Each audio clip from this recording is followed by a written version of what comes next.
Whether you're watching, listening or reading this, welcome back to the Runpreneur vlog, where we are on a mission to raise £1 million for children's charities by run vlogging on consecutive days the distance of one lap around the world. It's a staggering 40,075 kilometres. I will do a minimum of 5k a week, a bit more at the weekends. It was going to take somewhere between 13 and 15 years to accomplish, so a truly epic task, so plenty of time to raise that money.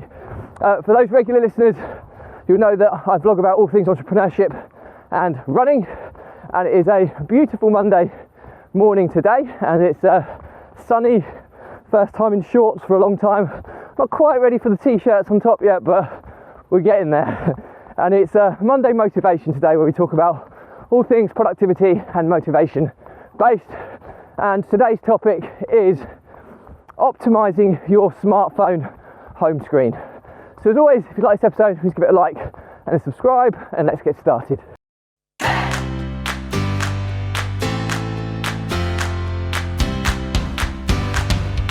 So, the fabled home screen and how it has evolved, and how can we use this as a productivity hack.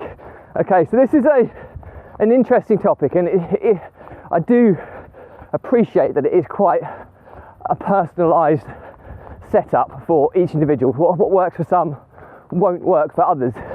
But I'll talk you through some of the things I've read and some of the things that I implement, and give you my feelings on it, and hopefully, and my experiences on it, and hopefully it will result in you.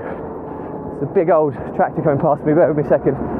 Hopefully it will result in you optimising your phone layout in some capacity, which gives you just a little edge. Remember, it's marginal gains productivity. The little wins that you get compounded over the course of time result in major gains in the future. So, first and foremost, less is more. Okay? So too many people, the number of apps, I mean, there's a crazy number of apps available, all different. Some of them are really good, some of them are terrible. And people just get addicted to having apps. The downside of it is that you've got so many apps clustering your home screen on multiple screens, the amount of wasted time you have to finding that app. Now, I know that there are search facilities where you can just swipe down and type the name of the app in, which helps, but lots of people don't really use that. They still like to find and click. If you do that, it's going to take a lot of wasted time. So rule number one is less is more. Rule number two is widgets, okay? There's probably, I use an iPhone 11 Pro Max, sorry, iPhone 12 Pro Max, the latest and the biggest iPhone. I'm half Chinese, so I normally get the best one every year. That's just, I use it for everything work-based, so I have to try and have as the tech to give me the best chance of being as productive. That's my argument anyway. But yeah, so widgets are something that were new in the latest iOS introduction. Now, widgets have been around for a long time, but the customization of them now has kind of gone to the next level.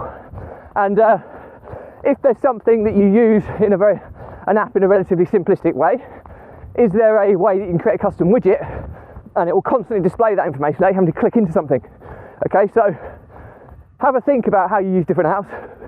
For example, you can get widgets for bank accounts now where they can display your balance in real time. Now, obviously, you can be careful for security reasons, but they still have to unlock your phone to be able to see that. They still have to pass security to get into your account, but you can check bank balances with a widget. Now, you know, the weather forecast, you don't have to click into it anymore. You can see the weather forecast, your calendar, you can see your agenda without having to click into it. The less clicks, you know, you think compounded over the course of time, you'd be clicking these apps every day. All of a sudden now you have a widget that's displaying what you want on a permanent basis. It can save you quite a considerable amount of time. So widgets, explore them. Anything that you're logging into every day, or everything that you're clicking on every day, if it can be displayed in a widget, it's definitely worth exploring. The next one is positioning and folders. Well, not position, let's go positioning first, talk about folders in a minute. Positioning of apps, okay? Believe it or not, loads of people don't realise this, but I've got an iPhone 12 Pro Max, okay? It's a big boy of a phone. I like the big screen, I like the extra capability it has over the smaller version. However, the issue is that the screen's so big, if I'm holding it one hand my thumb won't reach to the apps at the top of the screen. Okay, so you want to be using the apps that you're using most frequently within the reach zone, as I like to call it. So when you're holding your phone, however you hold it, where can your thumb or fingers, whatever you're using, reach most accessibly? And that's where you have the apps you use the most. It just means less effort in opening the apps that you use so regularly. On the flip side to that, some people could use most regular, because but if you want to break habits, move the apps that you're using too frequently, make it more uncomfortable to open them. And believe you me, you'll drop the amount of time you'll spend on an app that you previously, like Facebook or social media, for example. If you have it within close proximity to your thumb, it will click on it all the time. If you put it on the second screen or at the top of your screen, you have to reach for it. Believe you me, the amount of time you use it will come down quite significantly. So bear that in mind. So frequency is important, but secondly, I focus on having the most productive apps. So anything work related for me, or health, or something that is productive and is positive to me, rather than a distraction like social media, etc., I will put on in the reach zone. Okay, so bear that in mind. The next one is folders. Okay, now the latest iOS update, they kind of created this app library where it just chucked everything into an app library and it's tried to sort it by folders automatically for you, which, you know what, I wasn't against it. I thought I'd persevere with it. I could not get along with it because they were categorizing stuff in folders that I wouldn't have normally used. So I've gone back to my old model. Well, I've gone slightly different to my old model. Used to be in the reach zone of my phone, I'd have all my frequently used apps on the home screen. I used to always try and have one screen, and then the top half of my phone screen would be folders, where all the other apps that I use less frequently would be catalogued, so I can reach them from the home screen. I've changed that now because there's more and more apps that I'm using more frequently, reporting apps, things that like more stuff around marketing and stuff. So there's a wider range of apps I use now, which has meant that I push my folders onto the second screen. Okay, if you can get away with having your most frequently used or most productive apps in the reach zone, and all of your other apps that you need regular access to in your folders at the top of your screen, that for me would be optimal. But as you kind of grow and evolve, it's highly likely there'll be more apps that you need more kind of regular access to, and you don't really want to be clicking into a folder and then onto another app. You just want to click at the top of the screen. So that's very personal, but you'll know the answer to that one. But you have to try and be ruthless. You know, do you really need access to that app on your home screen? Yes or no? If not, put it in a folder. Okay?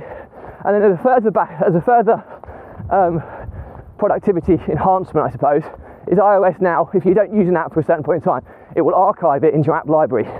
So it won't take up any more storage space on your phone, and you can click through and you can reinstall it as and when you need it. So it won't take up.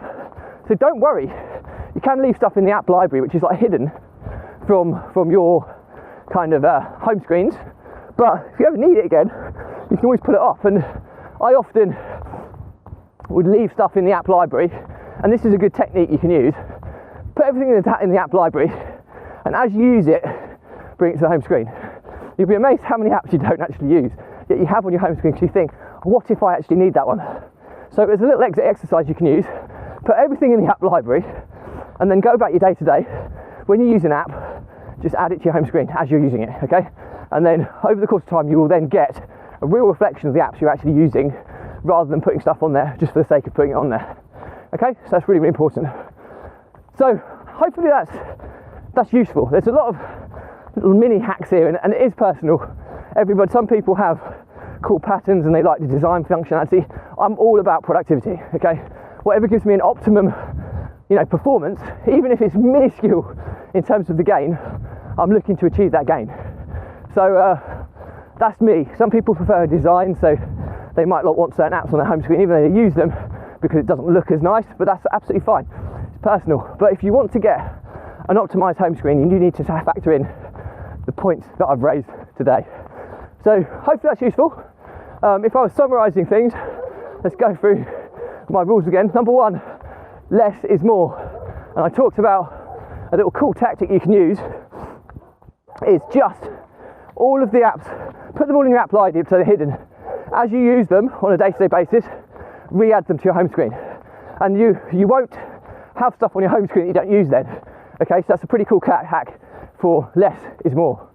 Number 2, think about widgets. Anything that you're clicking on daily, if it's relatively simplistic information you're collecting, like the weather forecast, like your daily agenda, things like that, your bank balance maybe, there may be widgets available. So look into that, because if that can display the information you need without you having to click it, it's a marginal gain.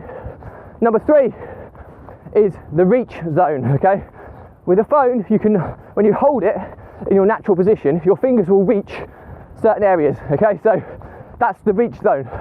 The most frequent apps, or the apps that are most productive or positive to you, should be in your reach zone, okay? Now there's a couple of benefits there. The frequency aspect is you'll click on it, but if you want to break a habit of social media surfing, for example, put that app out of your reach zone.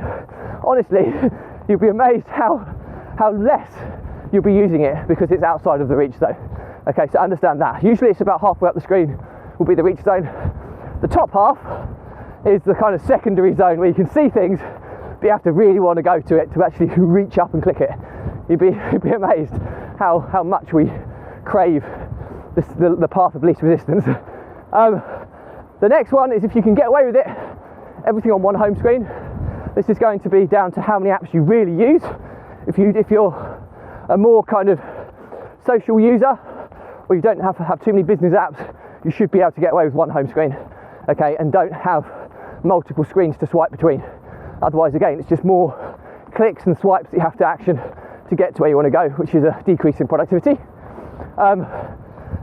Number 5, so when I say home, number 5 is folders, okay, so anything that you don't use every day or multiple times a week, put in a folder. It might be that you use them once a week, once a fortnight, once a month. Put them in folders, okay? And if you can get away with the one home screen, a good setup is the most frequently used or most productive apps in your reach zone, and the folders at the top of the screen in the secondary zone, okay? So that's a really cool setup. If you've got too many apps, then have a home screen for all of your most frequent or most productive in the reach zone, the slightly less frequent in the secondary zone, and then ultimately your folders on the secondary screen, on the second screen. So that's a cool way of doing it. The one thing I haven't talked about is the favourites at the bottom. So at the bottom of your screen, you obviously you can get 4 apps across the bottom which are static and appear on every screen. So they should be the most frequently used apps that you use, okay? Don't worry about productivity, the most frequently used apps, because they're available wherever you are, okay? So, and they're right within the optimum reach zone at the very bottom of the screen. So I'm trying to actually remember what I have in that reach zone. I'm pretty sure I have my internet browser. I have my phone, obviously. So when you need to make phone calls, etc. I should remember this. I have my phone, I have my emails. Even though I don't check them every day, I don't know, I've always had my emails there. Maybe I should move the emails out of my bottom zone. Thinking about it, I'm actually talking myself with optimizing my own layout. And I think I should have Slack, really, because that's something I use. Oh, I have the Asana. Yeah, Asana I have at the bottom, because that's my project management software. So what I should take emails out. I should have the phone. Obviously it is a phone, so having that phone functionality at the forefront is pretty paramount, unless you literally have I have very few phone calls, but when I need to call somebody, I don't want to be clicking through to find the phone app, so the phone app is already there. I do have emails currently, but I'm going to switch it, so I will have Chrome as an internet browser. I will then have Asana, which is my project management software, and I have Slack, which is my instant communications for my business. Okay, those are the 4 apps I'll have at the bottom. Okay, so finally I've got to the bottom of that, but the most frequent apps should go in the 4 slots at the bottom of the screen. Okay, so it's slightly different if you have different devices, and obviously this also applies to iPads, but you get more flexibility with iPads in terms of how many apps you can put and how many widgets, etc., because it's a bigger screen.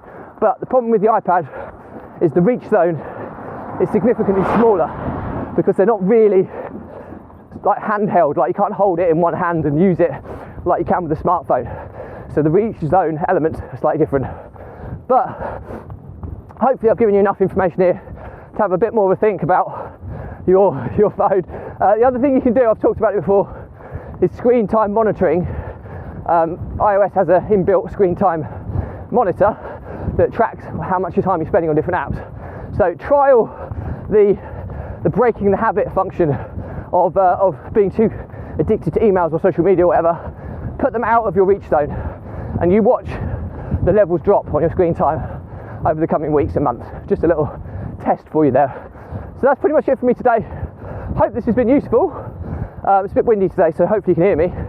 But as always, if you've got any questions on this stuff, drop me a comment. I'll respond to everyone. If it's a bigger question, I will do a separate vlog episode and tag you in. Do check out the links in my bios where you can watch, listen or read this content as I do a blog, podcast, YouTube channel, and it's all catalogued nice and neatly by playlist, so you can stick to relevant topics to you or related topics to you. And also, most importantly, keep up to date with the challenge of me trying to raise £1 million for children's charities by run vlogging on consecutive days the distance of one lap around the planet. So all I have to say is that what I talk about in this vlog has always been about helping people overcome the emotions of stress, overwhelm and anxiety by using exercise, or in my case running, as a release mechanism or release valve to kind of clear your head of these daily, weekly pressures in the form of stress, you know, gain some clarity on them, process what's happened, then refocus and move on. If you don't have that process in place, those stresses and pressures will build up to overwhelm. As soon as you hit overwhelm, it's when you've got too much going on, you don't know where to start and you freeze, you have like a seizure and you start procrastinating. And then if you don't address it really quickly, then it will evolve to panic and anxiety. And as soon as you get to that level, it's like you're into the realms of mental health challenges like anxiety attacks, which is horrible and horrendous, and you really want to avoid that at all costs. And now I've been there, okay? I've lost businesses because of this. I've lost business partners because of this, and I've almost been bankrupt because of this. And it's a dark, dark place, and I wouldn't wish upon my worst enemy. But on the contrary, since I've been doing this running vlog, which is my release mechanism, there's no coincidence that I've made more progress in the last 10 months than I have in the previous 4 years. Okay, so I hope there's enough social proof that this stuff really works. And my pledge to you is, if you are somebody struggling with this, drop me a message, okay? There's no catch here, I don't sell anything. The Runpreneur vlog has always been about charitable fundraising and giving value. There's no sale here. So drop me a message, there's no catch. We'll arrange a call, I'll jump on a quick call with you, and I'll give you a few hints and tips that I know are transferable into your life, okay? Because I've done this time and time again, and it will make a massive difference to your life in a positive way. Now, many have taken me up on this already, and we've made some significant difference to so many people's lives already. And I always said, if this vlog just helps one person or saves one business, it's been 1,000,000% worthwhile. So reach out, help is there, and it often doesn't cost you anything. You just have to be prepared to ask. So all I have to say, if you like this episode, please give it a like, comment and a subscribe. If you want to check out the links in my bios to follow the challenge and find related content to you, please do so. And as always, I'll leave you with stay positive, stay happy, and I'll see you tomorrow.